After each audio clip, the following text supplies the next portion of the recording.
Восточноказахстанцам придется расстаться с внушительной суммой за несоблюдение правил пожарной безопасности.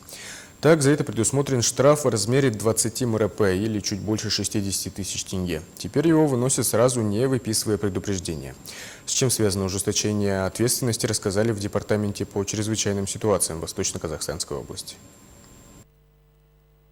Ужесточение наказания специалисты ДЧС связывают с тем, что на территории региона участились случаи возгорания сухостоя, а жители не торопятся следовать правилам, разводя костры на дачных участках. В ходе очередного рейда спасатели рассказали дачникам о том, что теперь оплошность может обернуться штрафом, а предупреждения они больше не выносят. Административная ответственность по статье 336 предполагает штраф в размере до 20 месячных расчетных показателей. Запрещается сжигание мусора на расстоянии менее 50 метров до стен зданий и сооружения.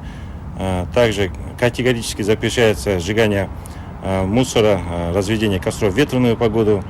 И также необходимо своевременно очищать территорию от мусора, сухой травы и горючих бытовых отходов. Если вы стали свидетелями пожара или поджога, незамедлительно сообщить в противопожарную службу по номеру 101 и 112.